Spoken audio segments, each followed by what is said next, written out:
Hello guys, welcome to get smarter everyday. Guys, आज हम एक नया चैप्टर पढ़ेंगे जिसका नाम है रेजिडेंशियल स्टेटस। अब रेजिडेंशियल स्टेटस क्या होता है, किस काम में आता है इनकम टैक्स के। तो हम लोग ने ये पढ़ा था कि रेजिडेंट वो होते हैं जो इंडियन सिटीज़न होते हैं, मतलब हमारे जो पेरेंट्स हैं वो इंडिया के होने चाहिए। तो इनकम टैक्स ने कुछ सर्टेन रूल्स बनाए हैं कि आप कब यहाँ के रेजिडेंट माने जाओगे, कब नॉन रेजिडेंट माने जाओगे, आपकी कितनी इनकम होनी चाहिए। मेनली अगर आप कोई भी इनकम इंडिया से अर्न कर रहे हो या रिसीव कर रहे हो तो उस पे आपको टैक्स पे करना पड़ता है इंडिया में ही। बट इसके कुछ सर्टेन रूल्स हैं जो मैं आपको डिस्क्राइब करूँगा। सो गाइस, जैसा कि आप कंटेंट में देख रहे हैं, मैंने इस कंटेंट को दो पार्ट्स में डिवाइड किया है। पहला पार्ट जो है वो मैं आपको इस वीडियो में एक्सप्लेन करूँगा और बाकी सेकेंड पार्ट नेक्स्ट वीडियो में। जो फर्स्ट पार्ट है उसमें बताएंगे रेजिडेंट ऑफ एसएससी क्या होता है, कितने टाइप के रेसिडेंट्स होते हैं जो कि सेक्शन 6 में प्रेस्क्राइब किए गए हैं, रेजिडेंट के अंदर कौन कौन आते हैं। सो पहला आता है पर्सन हुआ ordinary resident of India. Ordinary resident की भी कुछ कंडीशंस होती हैं। फिर आता है person who not ordinary resident of India. फिर थर्ड आता है person who are not resident. तो ये जानेंगे कि ये जो इनकी क्या क्या कंडीशंस हैं, ये कब इंडिया में टैक्स पे करेंगे। एक चीज़ और है कि अगर कोई पर्सन किसी भी कंट्री में रेजिडेंट नहीं है और उसकी जो प्रेस्क्राइब लिमिट है या जितनी इनकम वो अर्न कर रहा है वो 15 लाख से अबव है।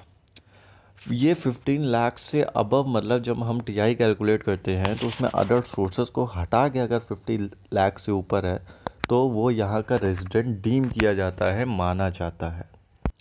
गाइस, रेजिडेंट ऑफ इंडिया बनने के लिए आपको कोई एक बेसिक कंडीशन फुलफ़िल करनी पड़ेगी। दो कंडीशन है जिसमें पहली ये है कि he is in India in the previous year for the period of 182 days और मोर। वो पिछले साल में 180 डेज या उससे ज़्यादा यहाँ रहना चाहिए। दूसरी कंडीशन ये है कि वो कहता है टैक्स एक्ट में प्रेस्क्राइब किया गया है कि यहाँ तो आप पिछले 4 सालों में 365 डेज मतलब एक साल रहो, या फिर पिछले साल में 60 दिन मतलब 60 डेज यहाँ रहो। अगर इन दोनों कंडीशंस में से कोई एक बेसिक कंडीशन फुलफ़िल होती है तो आप ऑर्डिनरी रेजिडेंट माने जाते हो। अच्छा, इस रूल्स की कुछ एक्सेप्शंस भी हैं। एक्सेप्शंस ये है कि अगर कोई पर्सन है इंडिया को लीव करता है पिछले साल में, लेकिन वो जब लीव करता है तो उसका पर्पस होना चाहिए एम्प्लॉयमेंट, मतलब एम्प्लॉयमेंट के लिए अगर लीव करता है या as a crew of Indian ship leave करता है, have stayed in India for at least 182 days during of 60 days. तो उस केस में आपकी जो 60 डेज वाली कंडीशन है वो ना लग के 182 डेज वाली ही लगती। ओके, एक एक्सेप्शन और है इसी का 60 डेज का। If an any citizen of India और a foreign national of origin who is living outside India, मतलब कोई भी इंडिया का सिटीज़न है जो बाहर रह रहा है, इंडिया में आता है, विजिट करता है पिछले साल में, उसको इंडिया में आके 182 डेज स्टे करना है, ना कि 60 डेज स्टे करना है। ये कुछ एक्सेप्शन थे 60 डेज केस के। अच्छा गाइस, अब ये जो एम्प्लॉयमेंट है, इस एम्प्लॉयमेंट का भी एक मतलब है। मतलब अगर इनकम टैक्स लाइन में, लाइक इनकम टैक्स की लैंग्वेज में कोई लाइन लिखी होती है तो उसके बहुत सारे एक्सेप्शन या स्पेसिफिक रूल्स होते हैं। एम्प्लॉयमेंट में आपका सेल्फ एम्प्लॉयमेंट ही होना चाहिए, मतलब आपका खुद का बिजनेस या प्रोफेशन होना चाहिए। फिर इंडियन ओरिजिन क्या होता है? इंडियन ओरिजिन मतलब वही जो हम शुरुआत से पढ़ते आ रहे हैं कि हमारे जो पेरेंट्स हैं या हमारे जो ग्रैंड पेरेंट्स हैं वो अनडिवाइडेड इंडिया में बॉर्न होने चाहिए। देन गाइस, ये जो रूल ए हमने आपको बताया, basic condition stage in India for 182 days और मोर, इसका मतलब ये नहीं है कि उसको 182 डेज कॉन्टिन्यूसली रहना है। ये डिफरेंट प्लेसेस पे रह सकता है, डिफरेंट गैप्स में रह सकता है। मतलब कि अगर मैं टोटल कहूँ तो इसको टोटल अपने टाइम पीरियड में 182 डेज यहाँ पे रहना है। वो 182 डेज ये प्रीवियस ईयर में कभी भी रह सकता है विद गैप्स। गाइस, अगर आपने किसी को फोर्सफुली इंडिया में रखा हुआ है, फोर्सफुली मतलब उसको पकड़ के रखा हुआ है, बाउंडेशन किया है, उसका पासपोर्ट एक्सक्लूडेड है, तो वो as a ordinary resident India में नहीं माना जाएगा। ये एक इम्पॉर्टेंट रूल है, मतलब ऐसा ज़रूरी नहीं है कि आप कैसे भी उसको बस यहाँ पे रोक लो। अगर वो अपनी मर्ज़ी से है, वो यहाँ का रेजिडेंट बनना चाहता है और सारे डॉक्यूमेंट्स क्लियर हैं, बट फोर्सफुली यहाँ पे नहीं रुका हुआ है, अपनी मर्ज़ी से रुका हुआ है, तो ही वो ऑर्डिनरी रेजिडेंट या इंडिया का रेजिडेंट माना जाएगा। गाइस, अब टैक्स रूल ये कहता है कहता है रेजिडेंट बनने के लिए बेसिक कंडीशन में से कोई एक फुलफ़िल करो या दो एडिशनल कंडीशन फुलफ़िल करो। मतलब कि अगर आपको रेजिडेंट बनना है तो एक बेसिक कंडीशन और दो एडिशनल कंडीशन को फुलफ़िल करना ज़रूरी है।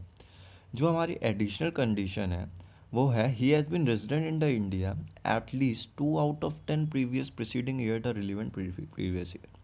मतलब कि पिछले 10 सालों में 2 साल आपको यहाँ पे रेजिडेंट बन के रहना होगा। तो अगर आप पिछले 10 सालों में 2 साल यहाँ पे रह रहे हो तो आपकी एक एडिशनल कंडीशन तो फुलफ़िल हो जाएगी। फिर गाइस, एक एडिशनल कंडीशन ये भी है कि पिछले 7 सालों में जो कि रिलेवेंट टू प्रीवियस ईयर हो उसमें 730 डेज़ वो प्रेजेंट होना चाहिए इंडिया में। तो ये आपकी दो एडिशनल कंडीशन थी। अगर आप एक बेसिक कंडीशन फुलफ़िल करते हो और दो एडिशनल कंडीशन फुलफ़िल करते हो तब आप इंडिया के रेसिडेंट माने जा सकते हैं। दूसरा, एसएससी को यहाँ पे खुद फिजिकली प्रेजेंट होना पड़ेगा एटलीस्ट 730 डेज पिछले 7 सालों में, तब आप रेजिडेंट ऑफ इंडिया माने जाओगे। Guys, the next is non ordinary resident.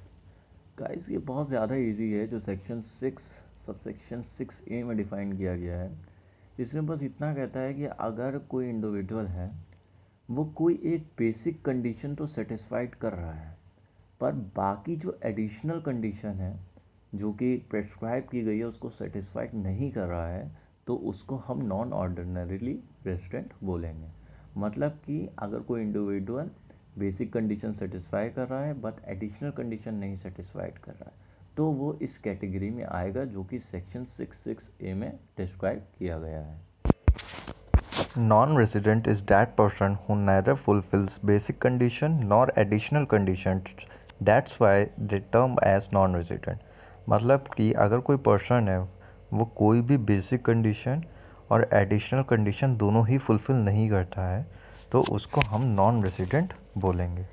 Guys, then कुछ इम्पॉर्टेंट पॉइंट्स हैं, ज़्यादा नहीं है, 2 ही हैं, बट इनके अंदर थोड़ी बहुत कंडीशंस होती हैं जो पता नहीं होती है इंसान को। अगर कोई इंसान नॉन रेसिडेंट है वो पिछले ईयर में प्रीवियस ईयर में 181 डेज़ भी रहता है तो तब भी वो नॉन रेसिडेंट ऑफ इंडिया ही माना जाएगा।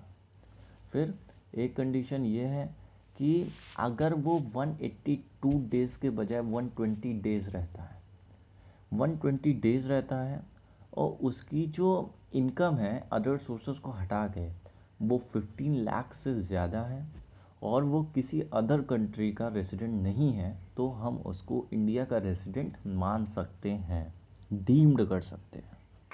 So guys, thanks for watching our video. Please like, subscribe and share it. If you have any doubt, you can comment in our comment box. Thank you.